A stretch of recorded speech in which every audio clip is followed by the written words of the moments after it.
Hello, book lovers. Welcome back to another book review. Thank you for tuning in. So, what's in a name? For some, it's just a word. For others, it carries history, meaning, and identity. But what happens when your name feels like a burden? Today, we're diving into The Name Jar by Yangsook Choi, a beautifully illustrated children's book that explores cultural identity, belonging, and the courage to stay true to yourself. So this is a children's book. It was written and illustrated, like I said, by Yangsook Choi. Choi grew up in Korea in Seoul in a Hanok village. She started drawing at the age of 4 and loved telling her grandma scary stories. She moved to New York City to study art, received an MFA in illustration from the School of Visual Arts in New York City, and has written and illustrated many books for young readers.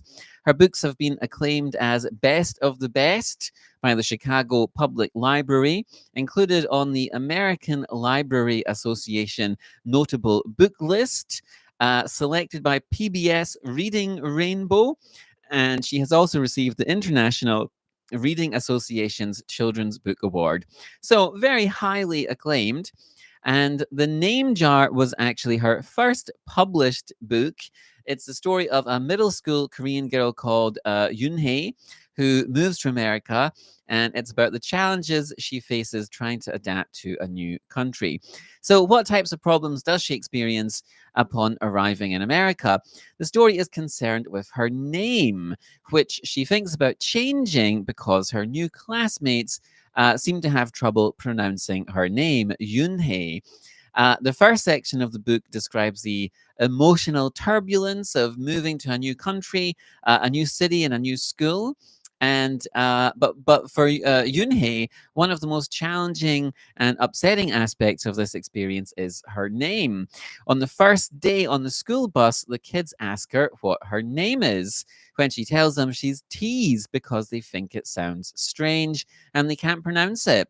For example, one little boy says they should call her Hey You, and she's obviously disturbed and upset by this unexpected development. So, how does she respond to this problem? So, worried by the teasing she receives because of her apparently hard to pronounce name, she decides to adopt a new one. So, to help with her predicament, her classmates present her with a large glass jar filled with scraps of paper, each inscribed with a possible new American style name. There's a great scene where she looks in the mirror and practices introducing herself using these different new American or Western style names that the other kids have suggested. And when Yoonhae starts to think about her choices, she begins to reflect on the deeper implications of renaming herself and how this will affect her family and her life. She talks to her mother about it, who tells her that they got her name from a name master and that it means grace. And ultimately, she decides to not change her name.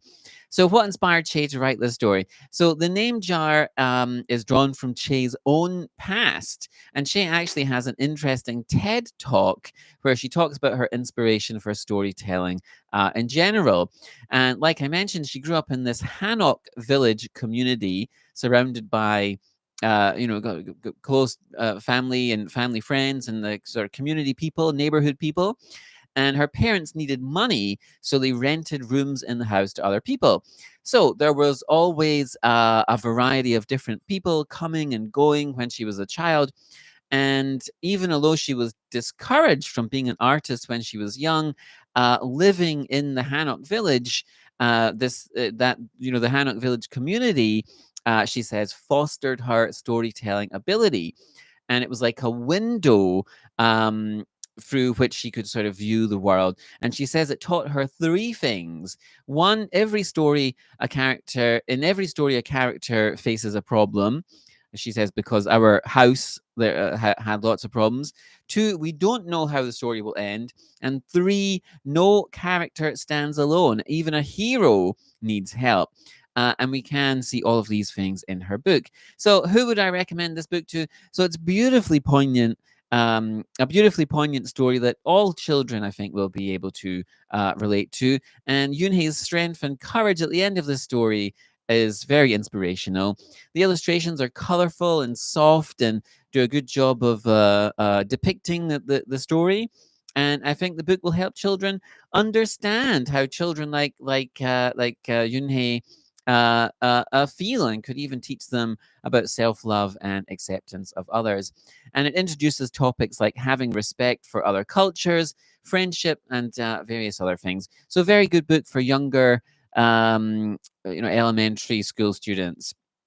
And this book is really perfect for younger readers, but of course, the message applies to anyone. And yeah, right. So if you are a teacher or a parent looking for books about identity, this is a good book. Or if you're just someone who's struggled to fit in, this might be a good choice for you. And it's just a simple but powerful reminder that names and the stories behind them do matter. So, what do you think? Have you ever struggled with your name or identity? What books have helped you embrace who you are? So please leave a comment, and don't forget to like the video, subscribe for more book reviews and deep dives, and hit the notification bell so you never miss a new upload. And as always, thanks for watching. Take care, and I'll see you in the next video.